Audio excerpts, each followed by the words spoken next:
Assalamualaikum warahmatullahi wabarakatuh. Fa innal hamdalillah nahmaduhu wa nasta'inuhu wa nastaghfiruh wa na'udzu billahi min syururi anfusina wa min sayyiati a'malina may yahdihillahu fala mudhillalah wa may yudlilhu fala hadiyalah. Asyhadu an la ilaha illallah wahdahu la syarikalah wa asyhadu anna Muhammadan abduhu wa rasuluhu la nabiyya ba'dah. Rabbi syrah li sadri wa yassir li amri wahlul 'uqdatam min lisani yafqahu qawli. Subhanaka la ilma lana illa ma 'allamtana innaka antal alimul hakim wa la haula wa la quwwata illa billahil aliyyil azim. Allahumma barik lana fi Rajaba wa sya'bana wa ballighna ramadana. Allahumma salli ala sayyidina Muhammadin afdalas salawat wa anmal barakat wa azkat tahiyat fi jamil awqat ala ashrafil makhluqat sayyidina wa maulana Muhammadin akmali ahlil ardi was samawat wa sallim alaihi rabbana azkat tahiyat fi jami'il khatarati wal lahadati amma ba'd. Alhamdulillah wa syukrulillah, pada kesempatan siang hari ini kita masih diberikan kesempatan hidup dan menghirup udara di bulan Rajab. Mudah-mudahan kita diberikan kesempatan untuk hidup dan menghirup udara dengan sehat pada bulan Sya'ban dan bulan Ramadan. Rajab, Sya'ban dan Ramadan, 3 bulan ini 3 bulan yang dimuliakan oleh Allah Subhanahu wa ta'ala.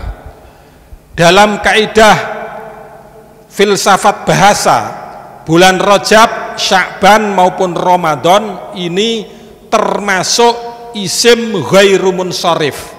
Isim atau kata nama bulan, nama seseorang, dan juga nama-nama benda itu ada yang ghairu munsharif, ada yang munsharif. Ghairu munsharif itu apa? Kata-kata benda, kata-kata bulan, kata-kata nama yang tidak menerima tanwin. Nanti kalau rumusan mengapa dinamakan ghairu munsharif karena tidak menerima tanwin, maka nanti kalau dibaca kasroh, alamat kasrohnya justru dibaca fathah. Maka kalau orang pada bulan Rajab selalu berdoa, Allahumma barik lana fi Rajaba wa Sya'bana wa ballighna Ramadan. Kalau bulan-bulan biasa, huruf yang mengkasrohkan berupa fi itu pasti dibaca kasroh, tetapi fi Rajaba wa Sya'bana wa ballighna Ramadana ini termasuk 3 bulan yang terhormat, yang juga manusia-manusia yang hidup di dalamnya adalah manusia-manusia pilihan yang dihormati oleh Allah Subhanahu wa ta'ala. Alhamdulillah, pada kesempatan siang hari ini kita meneruskan satu kajian fikih khusus menjelaskan tentang duduk persoalan dan hukum puasa. Puasa itu kategorinya ada 4. Ada puasa al-mafrud, shaumul mafrud, puasa yang diwajibkan oleh Allah. Itu ada 3 kategori. Pertama adalah puasa Ramadan, yang kedua adalah puasa kafarat. Kalau orang mengerjakan bulan Ramadan kemudian dia bersenggama dengan istrinya di siang hari, maka dia diwajibkan untuk menunaikan kafarat, sekaligus dia juga menunaikan qadha bulan Ramadan. Kafaratnya wajib dan qadhanya juga wajib. Itu yang kedua. Kemudian yang ketiga adalah puasa nadar. Puasa-puasa nadar, kalau saya diangkat derajatnya, misalkan dari kombes kemudian menjadi brigjen, misalkan contohnya misalkan Pak Joko satu waktu menjadi brigjen, beliau kemudian nadar, nanti kalau saya menjadi brigjen saya akan puasa. Nah, itu puasanya menjadi wajib. Kemudian ada puasa sunnah. Puasa sunnah itu adalah puasa yang dianjurkan, yang hukumnya bukan wajib, seperti Senin, Kamis dan yang lain-lain. Puasa Arafah segala macam itu salah satu contoh puasa sunnah. Terus puasa yang shaumul mahram, puasa yang diharamkan. Ini nanti tidak dibahas di sini. Dan kemudian yang terakhir adalah puasa makruh. Yang dibahas di dalam kitab kali ini adalah puasa yang dianjurkan, yaitu disyariatkan, diwajibkan bagi setiap muslim yang sehat dan sudah cukup umur. Dan kemudian puasa yang yang tidak boleh dilakukan, nanti dijelaskan sepintas di sini. Mengenai puasa, ada kata-kata shaum dan ada kata-kata asyam. Di dalam Al-Quran seluruhnya 30 juz itu ada redaksi yang namanya asyam disebut sebanyak 9 kali. Sementara kata as-shaum disebut 1 kali. Baik shaum maupun siam dalam gramatika ilmu bahasa Arab, dua-duanya ini adalah masdar, isim masdar. Isim masdar itu bisa dikatakan shaum, bisa dikatakan asyam. Bedanya apa as-shaum dan asyam? Kalau as-shaum itu secara umum itu lebih umum, tetapi kalau asyam lebih khusus. Maksudnya bagaimana? Kalau as-shaum itu adalah orang yang diharuskan menahan diri dari semua aktivitas-aktivitasnya termasuk pembicaraannya, itu namanya as-shaum. Tetapi kalau asyam itu adalah menjaga diri dari makan dan dari minum dan dari jima. Aktivitas seksualitas tidak boleh dilaksanakan semenjak terbitnya fajar shadiq sampai pada tenggelamnya matahari di bulan Ramadan, dengan dibarengi niat puasa Ramadan. Itu namanya asyam. Kalau as-shaum itu bukan hanya sekedar itu, tetapi dia tidak boleh bicara yang tidak berguna kepada siapapun. Itu puasanya lebih tinggi lagi. Itu pernah dialami dari Siti Maryam, sehingga ada satu ayat Al-Quran di surat Maryam, inni nadartu lirrahmani sauma. Kata saum di dalam Al-Quran hanya satu, tetapi kata asyam disebut sebanyak 9 kali. Nah, kalau 9 kali ini rupanya itu tepat kepada seluruh aktivitas anggota tubuh manusia untuk bisa menjaga 9 kategori. 9 itu apa? Setiap manusia normal, insya Allah Pak Dodi ini masih sehat, alhamdulillah Pak Dodi masih memiliki 2 kaki, memiliki 2 tangan, memiliki 2 telinga, memiliki 2 lubang hidung. Ini sudah 8. Telinga 2, hidung 2, kaki 2, tangan 2, itu 8. Yang satu adalah mulut. Sehingga seseorang yang berpuasa juga diharuskan sebisa mungkin untuk menjaga 9 kategori anggota tubuh kita ini. Itu namanya puasa. Yang nomor kedua dalam istilah Imam Al-Ghazali. Karena Imam Al-Ghazali menyebut puasa kategori ada 3. Yang pertama adalah orang yang hanya menjalankan puasa dengan menahan lapar, menahan haus, dan menahan seksualitas. Itu kasta yang paling rendah dalam versi Imam Al-Ghazali. Tetapi Imam Al-Ghazali kalau dikaitkan pada 9 anggota tubuh ini untuk dapat menjaganya dengan baik, menjaganya dengan presisi, sehingga tidak menjadikan pihak lain dan orang lain terciderai dengan seluruh komponen anggota tubuh kita yang 9 tadi, maka itu kategorinya adalah khawasul. Kelompok yang kedua adalah kelompok saumul khusus, puasanya orang-orang khusus yang bisa menjaga seluruh anggota tubuhnya yang ada 9 tadi. Bisa menjaga mulutnya, tidak ngomong yang jorok, tidak ngomong yang lain-lain. Kemudian bisa menjaga matanya, tidak melakukan banyak sisi-sisi maksiat yang justru akan sedikit merusak aktivitas puasa kita. Juga tidak melakukan WA yang tidak berguna.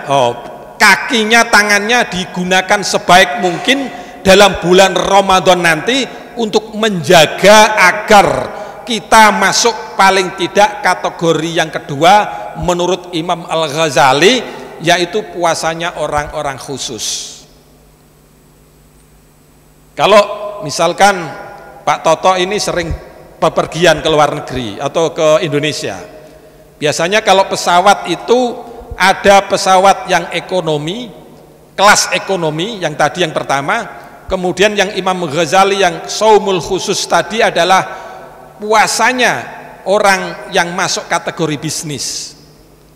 Ada yang lebih tinggi namanya eksekutif, khawasul khusus. Kelompok yang ketiga ini harapan Imam Al-Ghazali kalau kita mudah-mudahan nanti pada satu waktu bisa memenuhi standar ketiga ini. Standar ketiga ini bukan hanya seluruh aktivitas anggota tubuh kita, tetapi hati dan pikiran kita tidak pernah tergerus, terfikir kecil apapun tentang urusan-urusan duniawi dan hal-hal yang menghinakan yang lainnya. Hatinya dan pikirannya selalu tergantung, selalu teringat kepada Allah Subhanahu wa ta'ala, sehingga 1 detik dan 1 menit ketika seseorang yang puasa kemudian dia tidak hadir di dalam hatinya Allah Subhanahu wa ta'ala di dalam hatinya, maka dia menganggap dirinya sebagai seorang yang pendosa. Ini adalah kelompok-kelompok aulia, orang-orang wali. Kalau orang-orang aulia itu, kekasih Allah itu, kalau hatinya, pikirannya tidak tergantung kepada Allah dalam waktu-waktu tertentu, dia merasa dirinya dosa. Nah ini kalau orang puasa sudah pada taraf ini, Masya Allah.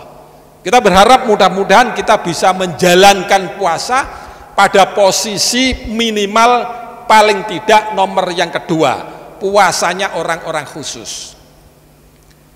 Sebab apa?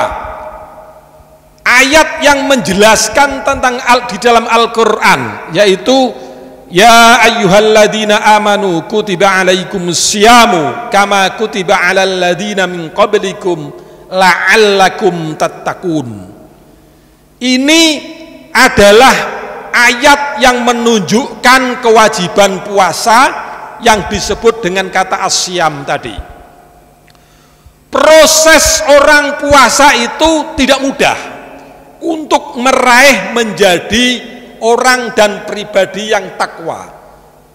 Di situ disebut dengan redaksi la'allakum. La'alla mengandung arti harapan. Ada juga bahasa Arab yang mengandung arti tamanna, harapan juga. Cuma bedanya kata-kata la'alla baik berupa di dalam Al-Quran maupun yang lainnya, ketika disebut la'alla maka ini harapannya ini harapan yang memungkinkan seseorang untuk mencapainya. Sehingga kalau ada kata-kata ya ayyuhalladzina amanu, wahai orang-orang yang beriman, kutiba alaikumusyamu, telah diwajibkan atas diri kalian semua berupa puasa sebagaimana diwajibkan kepada orang-orang sebelum kamu, supaya atau agar kamu menjadi seorang yang bertakwa. Untuk menuju takwa ini disebut dengan kata la'allakum. La'alla, harapan yang bisa diperoleh dengan perjuangan yang cukup, dengan keikhlasan hati yang cukup, dengan pikiran-pikiran yang baik untuk menuju predikat seorang takwa. Jadi tidak semua orang yang puasa nanti akan memperoleh predikat menjadi takwa. Karena untuk menjadi takwa ini adalah harus diupayakan sebaik mungkin dan diperjuangkan sekuat tenaga. Oleh karenanya kalau kita hanya menahan lapar, menahan haus dan menahan seks, ya itu hanya memenuhi standar saja, menggugurkan kewajiban. Tetapi untuk menciptakan, untuk menjadikan seseorang menjadi seorang yang takwa, itu dibutuhkan jenjang yang lebih kuat secara batin, secara pikiran, dan secara usaha-usaha yang lainnya. Itu diantara itu. Kemudian sebelum mengkaji saum ini, puasa Ramadan ini rupanya diwajibkan atau disyariatkan oleh Allah itu perkiraan kurang lebihnya 20 bulan ketika Nabi Muhammad hijrah. Setelah hijrah selama 20 bulan atau sekitar setahun setengah lebih sedikit, pada waktu 10 bulan Sya'ban, maka ayat Al-Quran tadi diturunkan oleh Allah, diwajibkan atas semua umat Islam itu untuk menunaikan puasa Ramadan. Sebelumnya Nabi Muhammad menjalankan puasa namanya puasa Asyura, puasa tanggal 10 bulan Muharram, dan puasa setiap bulannya menjadi 3 hari setiap bulannya sebelum ayat ini diturunkan. 1 tahun setengah, sekitar lebih sedikit setelah hijrah, begitu diturunkan ayat ini, maka secara pelan-pelan boleh mendapatkan pilihan, boleh menjalankan puasa, boleh memberikan makanan seseorang yang tidak mampu puasa kepada orang-orang yang dianggap miskin.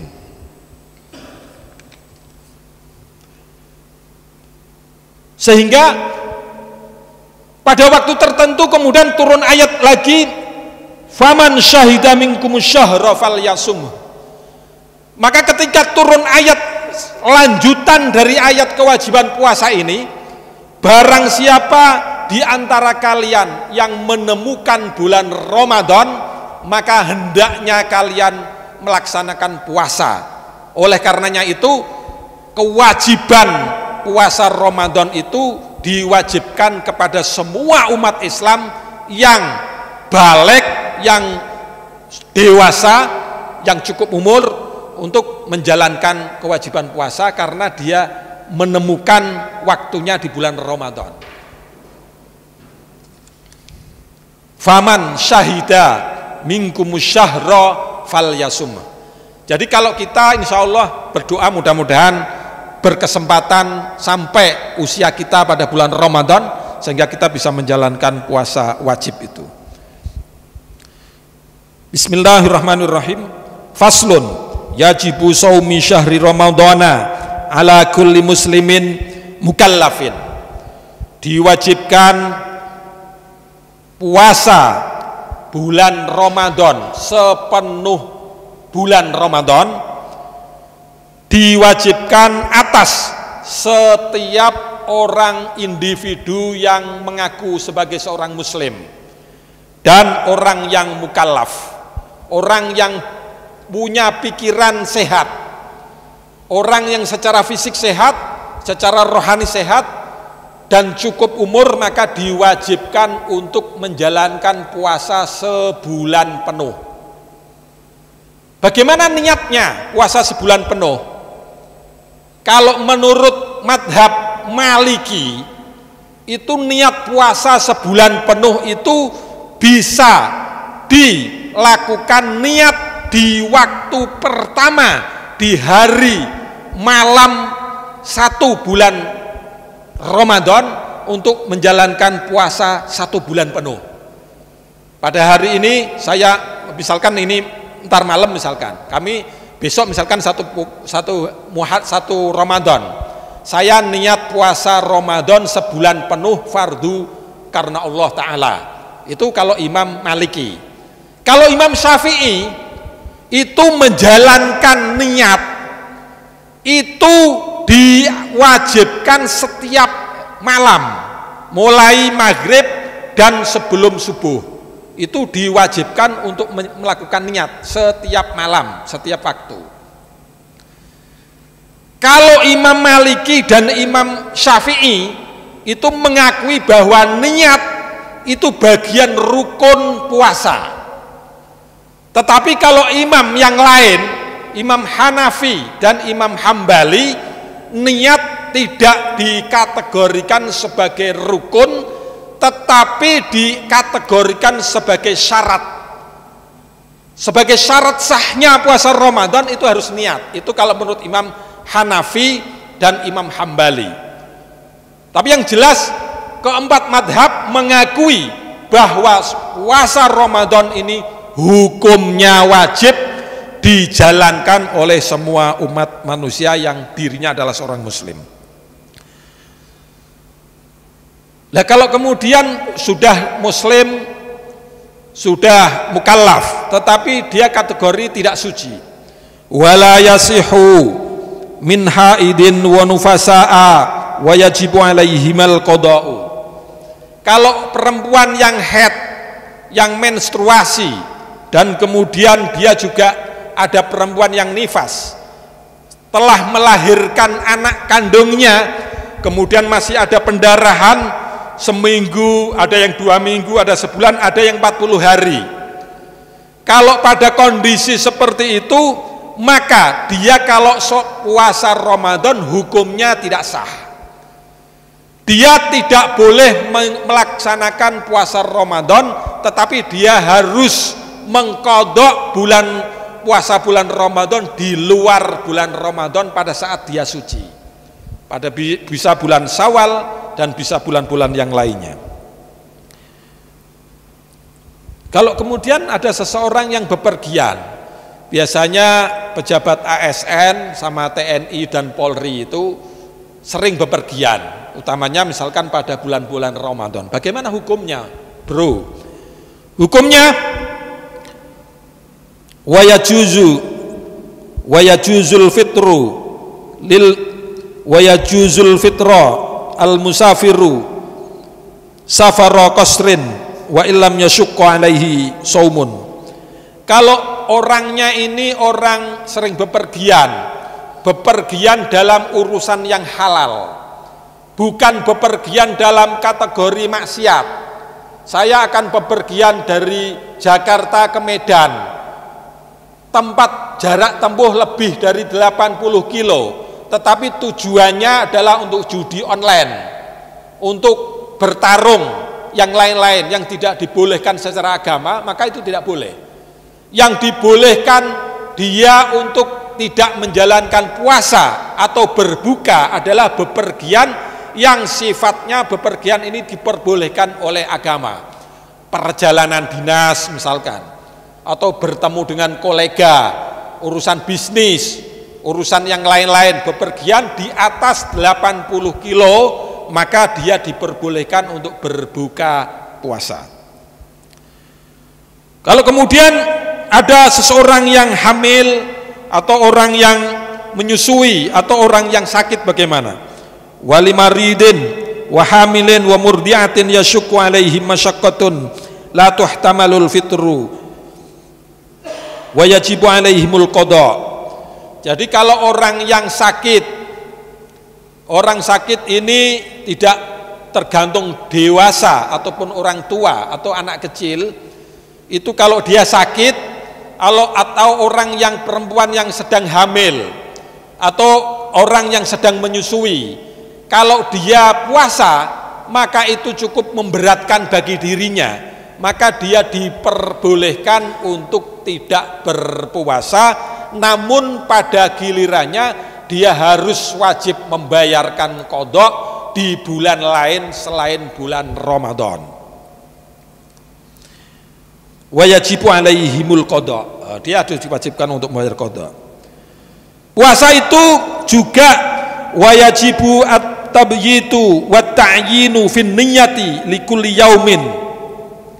Dalam setiap malam, setiap hari, menurut kalangan Syafi'iyah itu dianjurkan dan diwajibkan untuk menyebut puasa Ramadan, menjelaskan bahwa saya besok puasa Ramadan. Lah kalau tidak niat, meskipun dia sahur tetapi dia tidak niat puasa Ramadan, maka itu tidak, kategorinya tidak termasuk puasa Ramadan, karena salah satu rukun puasa itu adalah menjalankan niat puasa Ramadan.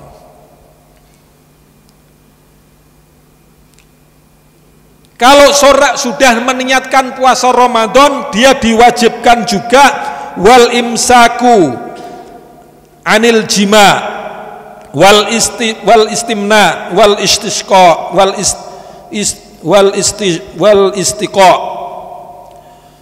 istiqaati.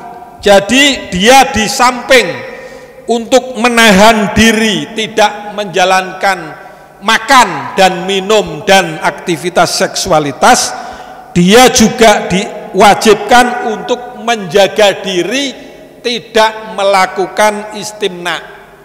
Istimna itu berusaha mengeluarkan sperma. Kalau sekarang orang dokter menganggap ini onani atau masturbasi, harus bisa menjaga itu. Dan juga harus bisa menjaga al-istiqaati, menjaga dari istiqaati itu muntah-muntah. Dia sengaja untuk memuntahkan dirinya, nggak boleh, karena itu bisa membatalkan puasa.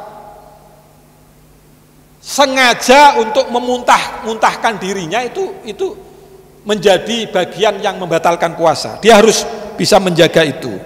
Dan yang tidak kalah penting, harus bisa menjaga wa'anir riddati, bisa menjaga dari keluar dari agama Islam. Jadi kalau orang puasa satu hari, kemudian di hari itu dia menyatakan murtad, maka puasanya otomatis gugur dengan sendirinya, tidak sah.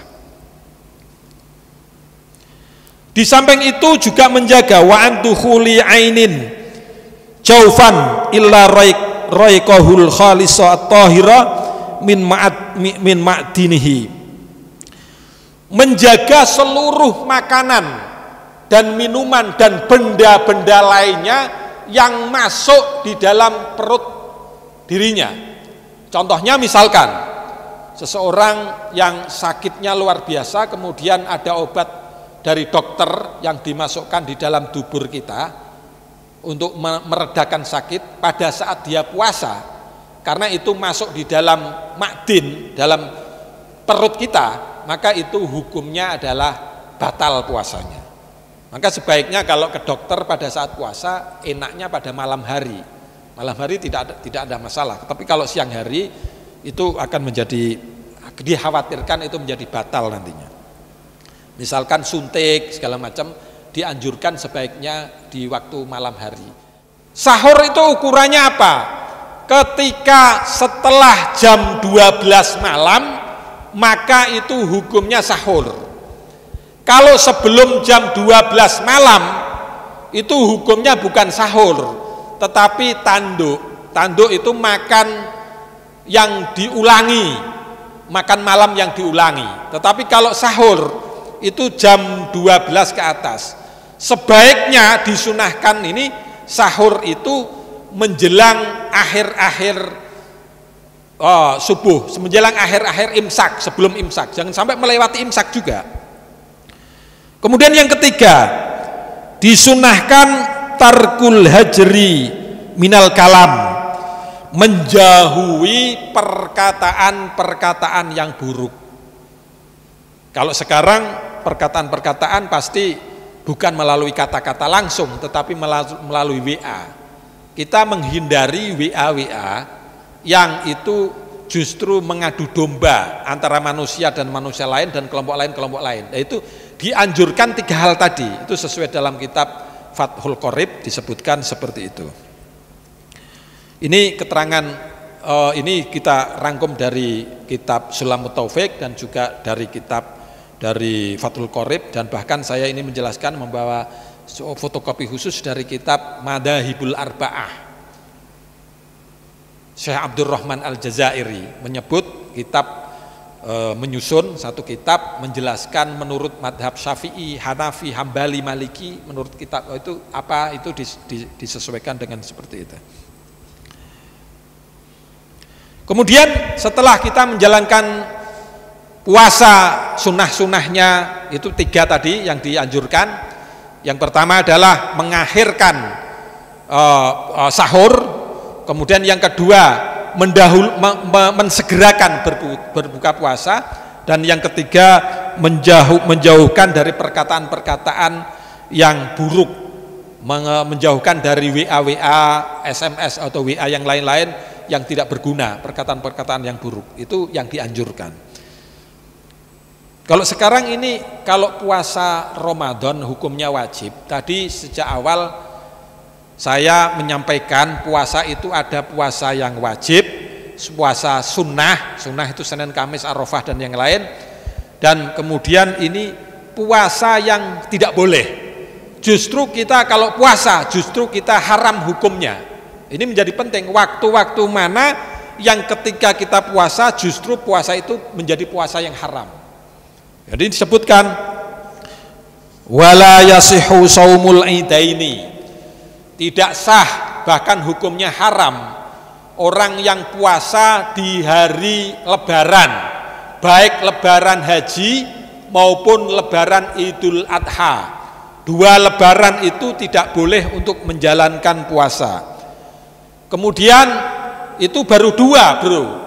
Katanya ada waktu-waktu yang lain, wa ayyamut tasyriki, dan hari-hari tasyrik. Hari tasyrik itu tanggal 11, tanggal 12 dan tanggal 13 bulan Dzulhijjah. Waktunya kurban. Jadi kalau orang memotong kurban kambing maupun sapi tidak harus di hari ke-10 bulan Dzulhijjah.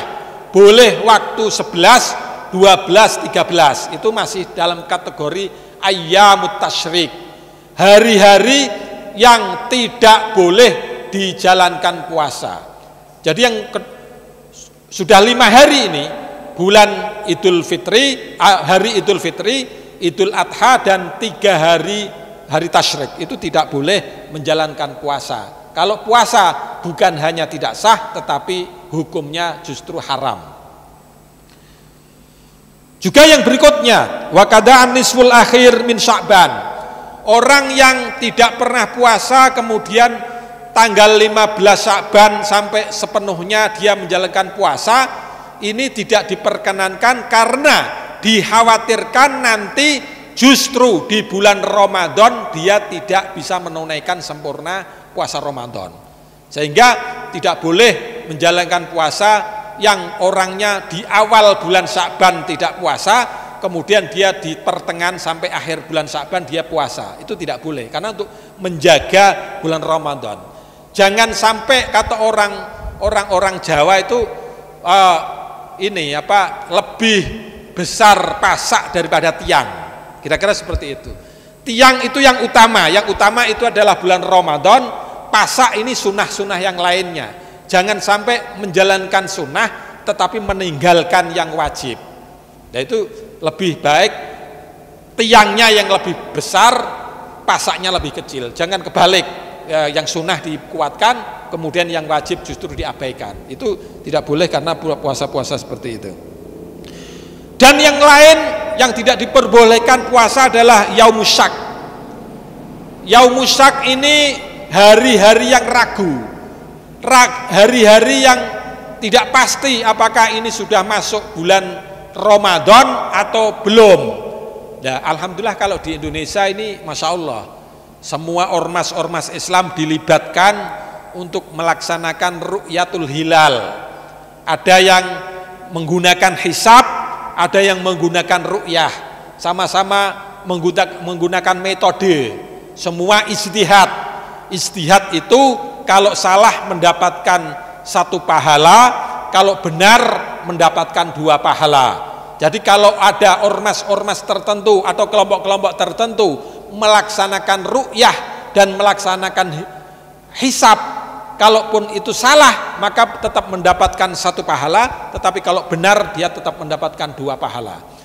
Kalau hasil hisab maupun hasil ru'yah yang menjelaskan bahwa besok hari sudah bulan Ramadan, maka dia wajib menjalankan bulan Ramadan. Puasa dijalankan tidak boleh dengan keraguan-raguan, harus dengan keyakinan. Kalau ragu justru tidak diperbolehkan. Kecuali orang yang ragu itu adalah illa ayyasilahu bima qablahu au liqada'in au nadrin au wirdin. Kecuali orang itu sudah membiasakan diri, sudah menjalankan puasa Senin Kamis misalkan. Setiap Senin, setiap Kamis dia puasa. Tetapi pada saat Kamis dan Senin di hari tertentu rupanya dia syak, ragu. Apakah ini bulan Ramadan ataupun tidak? Kalau dia sudah membiasakan diri untuk melaksanakan puasa Senin Kamis, maka dia diperbolehkan untuk menjalankan itu. Tetapi kalau tidak, maka tidak. Dan itu pun namanya puasa Senin Kamis, bukan puasa Ramadan, karena Ramadan harus dengan keyakinan. Atau orang yang menjalankan puasa itu untuk qadha. Qadha itu apa? Qadha itu menjalankan puasa Ramadan di luar waktu bulan Ramadan. Itu namanya qadha. 1 tahun dia 1 hari tidak berpuasa, kemudian menjelang 2 hari kemudian akan bulan Ramadan, dia menyesuaikan diri agar bulan Ramadan tidak punya beban, tidak punya hutang. Kalau kita seseorang hutang dengan seseorang masih memungkinkan untuk dibayar.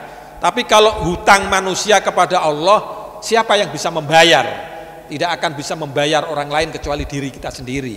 Oleh karenanya kemudian dia puasa, kemudian menjalankan qadha diperbolehkan pada waktu hari-hari syak tadi. Itu pun namanya bukan puasa Ramadan tetapi puasa qadha Ramadan. Dan atau yang ketiga, puasa nadar.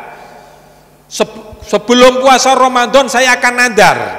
Kalau kemudian anak saya masuk di Akpol, Akademi Kepolisian misalkan, saya akan nadar puasa sebelum bulan Ramadan. Ramadannya 2 hari lagi, 1 hari itu kemudian dia melaksanakan puasa. Itu di hari-hari yang syak itu tetap boleh untuk menjalankan itu. Kemudian ini yang berikutnya adalah orang-orang yang membatalkan puasa dengan sengaja. Puasa Ramadan wajib kemudian dilaksanakan dengan sengaja. Itu bagaimana hukumnya? Waman afsada sauma yaumin min Ramadana wala rukhsata lahu fi fitrihi bijima'in fa alaihil ismu wal qada fauron wa kafaratu diharin. Ini tadi di awal saya menyebut ada kata Ramadan, ada kata Syawal, ada kata Rajab, ada bulan yang nama Sya'ban. 3 bulan ini adalah 3 bulan, 3 nama yang tidak boleh menerima tanwin. Kata Rajab tidak boleh disebut Rajabun, Rajaban, Rajabin. Sya'ban sama juga, Sya'banun, Sya'banin dan Sya'banan. atau Ramadonin tidak boleh. Karena 3 nama bulan ini terkategori isim ghairu munsharif. Isim ghairu munsharif itu isim yang tidak menerima tanwin. Alamat kasrohnya justru dialamatkan dengan fathah. Ada satu kaidah ilmu bahasa Arab menyebut wajurra bil fathati malayan sorif malam yudof au yakuba da al rodif. Jadi isim yang tidak menerima tanwin, baca kasrohnya itu ditandai dengan fathah, kecuali kalau dia menjadi mudhof dan atau sebelumnya dibarengi dengan kata al. Misalkan contoh mudhof, orang niat puasa, kalau kemudian niat puasa Ramadan, nawaitu sauma ghodin an adai fardi syahri ramadhani hadisanati fardholillahi ta'ala. Kata fardi, kata ramadhani hadisanati, kata Ramadan dimudhofkan menjadi mudhof ilaihnya hadisanati, maka boleh baca kasrah. Maka kalau ada orang niat puasa Ramadan, kata Ramadan dibaca Ramadona, itu karena Ramadan tidak dikategorikan sebagai mudhof, itu maka boleh. Kalau ada seseorang yang niat puasa mengatakan nawaitu sauma ghadin an adai fardhi syahri ramadhani hadisanati fardholillahi ta'ala, boleh kalau itu dikategorikan sebagai mudhof, yang mudhof ilaihnya adalah hadisanati. Itu bahkan ada guru saya itu mengatakan itu yang paling utama kalau niat dengan mengatakan itu, karena makna yang terkandung ini adalah saya besok puasa Ramadan di bulan Ramadan yang tahun ini, bukan Ramadan yang tahun-tahun lalu. Fardu karena Allah Ta'ala. Itu malah justru ada yang mengatakan itu lebih diutamakan. Jadi kata Ramadan, kata Sya'ban, kata Rajab ini isim ghairu munsharif, kata kasrohnya alamatnya dengan fathah, kecuali dengan 2 hal tadi, menjadi mudhof dan dibarengi sebelumnya dengan al. Contoh al apa? Misalkan marortu bi Ahmada, saya melewati seseorang namanya Ahmad. Bi Ahmada, semua huruf jar, huruf ba, setelah huruf ba itu kalimat setelahnya harus dibaca kasrah. Bismillahirrahmanirrahim. Bismi itu harus dibaca kasrah. Tetapi ini alamat kasrahnya justru dibaca fathah, itu karena isim ghairu munsharif. Itu boleh dibaca kasrah kalau dia menjadi mudhof atau dia dibarengi dengan al. Wajurra bil fathati malayan sorif malam yudhof au yakuba da al rodif. Itu boleh dibaca kasrah selama menjadi mudhof atau dibarengi dengan al. Kembali kepada hukum orang yang sengaja untuk merusak puasa Ramadan. Waman afsada saumu yaumin min Ramadan wala rukhsata lahu fi fitrihi bijima'in fa alaihil ismu wal qada fauran. Orang yang membatalkan puasa di bulan Ramadan padahal dirinya pada saat itu masih konsentrasi menjalankan puasa Ramadan dengan melakukan senggama atau jima, hubungan badan dengan istrinya. Jadi ini bagi suami istri yang menjalankan puasa Ramadan di bulan Ramadan ini harus mengerti hukumnya. Kalau kemudian suaminya tidak tahan atau istrinya tidak tahan, kemudian dia dalam posisi masih puasa Ramadan, membatalkannya caranya dengan melaksanakan jima, bukan menggunakan makanan, air dan minum.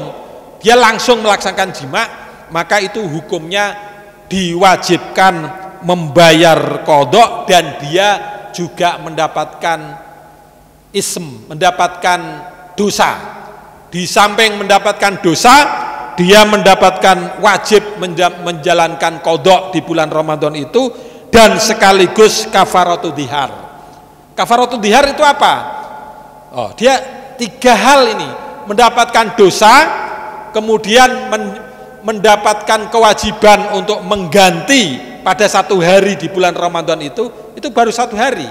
Kalau 2 hari, 3 hari tidak mengerti tentang hukum-hukum keagamaan ini, kemudian pada saat puasa masih dalam keadaan puasa melaksanakan jima atau hubungan senggama, hubungan suami istri, itu dosanya di samping mendapatkan dosa, diwajibkan membayar kewajiban yang dibatalkan puasa itu dan juga kafaratul dihar. Kafaratul dihar itu apa?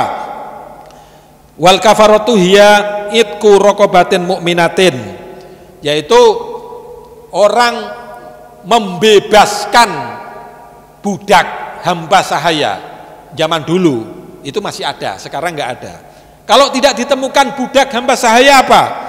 Maka dia puasa 2 bulan penuh berturut-turut. Fa ilam yajid fasyamu syahraini mutatabi'aini. Dia 2 bulan berturut-turut. Tidak boleh 1 hari puasa, 1 hari tidak. Harus 2 bulan berturut-turut. Kalau dia tidak mampu bagaimana? Fa ilam yajid fa it'amu sittina miskina. Jadi kalau dia tidak mampu untuk menjalankan 2 bulan berturut-turut, maka dia diwajibkan untuk membayar makanan kepada orang miskin sebanyak 60 orang miskin diberikan makanan. 1 hari 1 orang miskin diberi imbalan 1 mud. Itu ukurannya. 1 mud itu apa? 1 mud itu 675 gram. Jadi setengah kilo lebih sedikit. Atau 1 kilo 1000 gram, ini 675 gram, setengah kilo lebih sedikit. Masa kita memberikan makanan kepada orang miskin hanya nasi? Lebih baik diberikan tambahan lain, diberikan tambahan lauk dan yang lain-lainnya. Lebih baik di dalam menjalankan kewajiban keagamaan ini lebih nilainya daripada ngepas apa adanya.